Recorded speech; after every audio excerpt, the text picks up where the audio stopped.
Subaru was slow to regain consciousness. He began by opening his eyes halfway.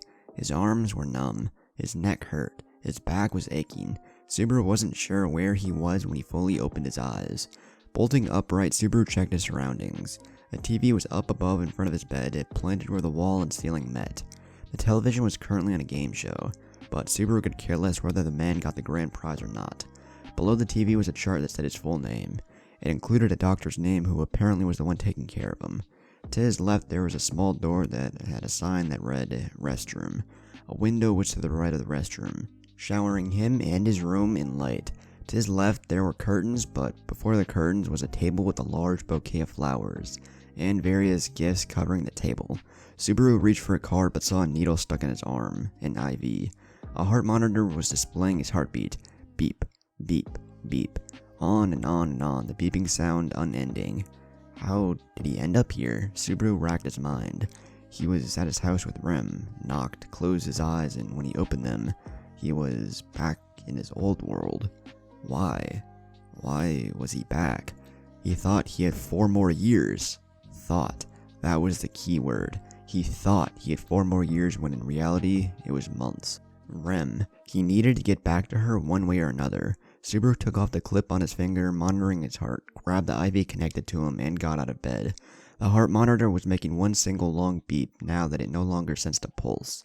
He was clumsy at first, unaware of just how much time had passed since his mental breakdown. Subaru walked through the curtains toward where he assumed the exit would be. On the other side of the curtains was a middle-aged man. His whole right arm was in a cast. The man saw Subaru walk towards the exit and tried to get his attention. Hey kid, hey, where are you going? You can't leave. Subaru was already out the door by the time the man called for a nurse. Nurses and doctors rushed to the room where an emergency alert informed that Subaru's heart monitor showed no pulse. A doctor who was holding defibrillators asked the man the whereabouts of Subaru. Within minutes, Subaru was apprehended. Surprisingly, he had almost made it to the guest waiting room. Doctors surrounded him, telling him to go back to his room. But Subaru needed to go back. Back to Rem. Back to that medieval world of wonder he wanted to live in. Subaru didn't care that the witch ruled him in that world. He didn't care that every forest was dangerous. He didn't care that the only person he loved in there probably hates him now. He just wanted Rem. No. Subaru refused to go with the doctors. He wanted out. Sir, please, if you come with us, we can. The doctors made a move by grabbing gently onto Subaru's arm. Subaru yanked his arm from the doctor, yelling, "No, I'm leaving." "I'm sorry, sir, but we need to help you recover," the doctor signaled for the others to help him, because he could sense that Subaru was a fighter. The other doctors grabbed hold of Subaru. 2 grabbed his arms and pinned him to the wall. It was excessive but necessary. If Subaru got out, who knows what might happen. Another doctor approached the incapacitated Subaru with the needle. Sticking it in his neck, the doctor released the liquid into his bloodstream. Breaking free of the doctor, Subaru stumbled towards the exit. His IV had been ripped from his arm. A long stream of blood was rushing down his arm, creating a trail leading to where he was going. His vision was getting blurry and dark. The last thing Subaru saw was his hand raised towards the exit, as the doctors caught him before he fell to the ground. Subaru whispered one word before succumbing to the darkness. Rem. Once again, Subaru woke in the same bed, in the same room, but this time there were voices. He tried to escape? A woman's voice. "Yes, ma'am. He managed to get down a few halls, but we got him back in a jiffy." A man's voice. Most likely the doctor's. "Will he be alright? He didn't get hurt, did he?" There was a little scramble that resulted in the removal of the IV needle, but nothing serious, I assure you. "Thank goodness. Thank you, doctor." "My pleasure, ma'am. I must attend to other patients now. Goodbye for now." "Goodbye, doctor. Thank you again." Naoko Natsuki watched the doctor go. When he left, Naoko went to the window and looked at the parking lot, wondering when her husband would get here. "Mom?" Naoko's eyes widened as she heard the voice of her son call out to her. She hadn't heard that voice in over a year. Turning around, Naoko saw her son awake, looking at her with a loving expression. His eyes matched her, fiery and stern. Naoko's eyes always looked menacing. It was what she was born with. Subaru inherited those eyes and treated them like a blessing and a curse. Naoko was a short woman standing at just 5'2" with brown hair tied into a ponytail. "Subaru!" Naoko lunged at her son, embracing him in her arm. Her tears seeped into Subaru's hospital gown, creating a wet spot on his right shoulder. No matter how much his mother cried, Subaru did not shed a single tear. He was happy, there was no doubt about that. After being kidnapped to a fantasy world, one would start to wish to have had the chance to say goodbye to the ones they left, but Subaru didn't want to come back. At first, he did. During his first few weeks in Laguniga, Subaru would silently cry into his pillow. He hated death. The feeling of dying wasn't something Subaru wanted to experience multiple times a month. Then, REM came and everything fell into place. His future was set, and he couldn't wait to spend the rest of his life in Karagi. As his mother cried, face buried into his shoulder, Subaru only looked at the TV. Round and round the wheel spun until slowly it started to come to a stop. Click, click, click. The wheel stopped. The man on the TV had just won the jackpot. At least he's happy, Subaru thought. Subaru agreed with his mother to talk about where he's been when his dad got there. His mother leaving him to his thoughts and the sounds of the game show. Subaru's mom told him that Michael was the one who found him outside the convenience store, and called the police when Subaru just collapsed. Subaru learned that he had suffered a major heart attack, but luckily paramedics arrived on time to save him. The heart attack put him into a coma for a good 5 days. The doctor said he was lucky to wake up at all, but advised not to sleep for the rest of the day just to be safe. If Michael hadn't seen Subaru out in the night, Subaru may have died out there. Michael was a friend of Subaru. They stayed friends since middle school up until Subaru disappeared, leaving Michael feeling like he was missing his second half. Needless to say, Michael didn't have many friends, but the ones he did have were caring and supportive. Subaru was among them, but was at the top. Michael noticed that Subaru never believed in his abilities. But when it came to others, Subaru was on top of that, making sure that person didn't fall behind. Michael was the only one to notice that Subaru was suffering in silence. Subaru picked up the cards left for him on the table and read them. The first one had a duck with a thermometer sticking out of its mouth. The duck looked sick, and in bold letters were the words, "Get well soon." The inside of the card read, "Dear Subaru, I didn't think you were ever going to come back, bro. At first I thought you were one of the lucky ones that escaped school, but I guess not. Anyways, get well soon, bro. Stay frosty. From Christian. P.S. You still owe me $15, dumbass. See you at school." Crap. Subaru had forgotten he still had to go to school. Throwing his body back, Subaru looked up at the ceiling, wondering what he was going to do. He needed to find a way back to Karagi, but he also had to attend school. He wasn't worried about his studies, but rather about having more time to find a way back to REM. "You know, you talk a lot in your sleep." The man at the bed next to Subaru spoke. Subaru didn't notice it before, but the man also had a neck brace on. Subaru wasn't in the mood to talk, so he stayed silent, hoping the man would get the hint. He didn't. "Okay, you're one of them silent types, I get it. But the things you say in your sleep are bizarre. If you don't mind me asking." "I do mind, so please just..." Subaru trailed off into silence. The man sensed his bitterness and went back to watching the game show. Subaru didn't want to talk about the world he was in. It was too personal for him to talk about to a random stranger. Subaru would wait until his parents came and then he would tell them everything. However, he needed proof that he was in a faraway land. Looking around, Subaru found the pants he was wearing when he was transported back here.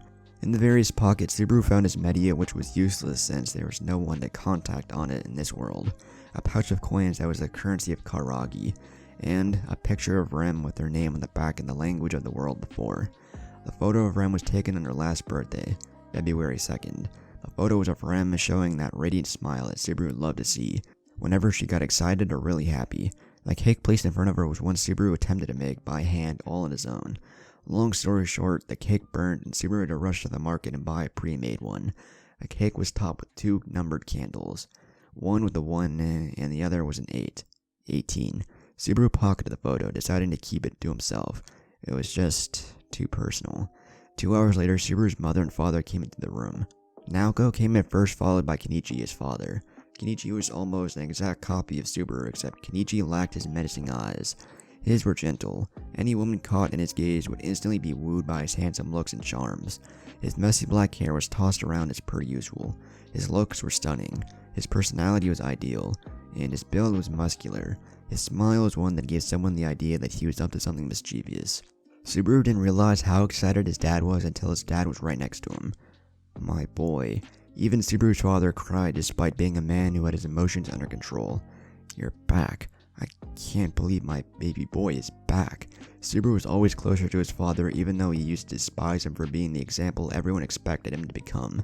Subaru hugged his father back and could feel tears welling in his eyes. "We have so much to talk about, Subaru." Kenichi finally let go of his pride and joy to let him breathe. Subaru sat up and threw his legs over to the right side of the bed where his father was. Subaru made a silent vow to himself to treat his father with the love he always deserved from his son. His father wasn't a bad guy, Subaru was just the bad son. But that changes now. Until Subaru figures out a way to find Rem, he would treat his father with respect. Subaru scooted closer to his father, who's on his right side. Looking over his shoulder, Subaru looked at his mom and patted the bedding on his left, indicating he wanted his mother to sit there. Naoko happily sat down next to her son, who was smiling at her. Naoko was the first to break the silence. "Subaru, dear, are you ready to talk about it?" Subaru looked at his loving parents. His mom's eyes weren't harsh, but soft and vibrant with feeling. Her hands were clasped onto Subaru's left hand. Subaru could feel the warmth of her palms. He never was this emotionally close to his mother before. He liked it. Looking to his father, Kenichi gave his son a smile that was full of mischief.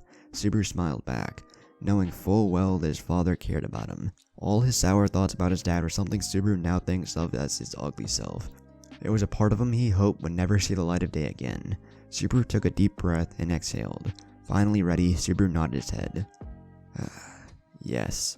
All at once, questions upon questions were bombarded into his skull. Where were you? Why didn't you answer your phone? Were you hurt? Who were you with? Did you take drugs? How could you take drugs? These questions and more infiltrated his eardrums and overflowed his brain with too many questions that he couldn't answer them all at once.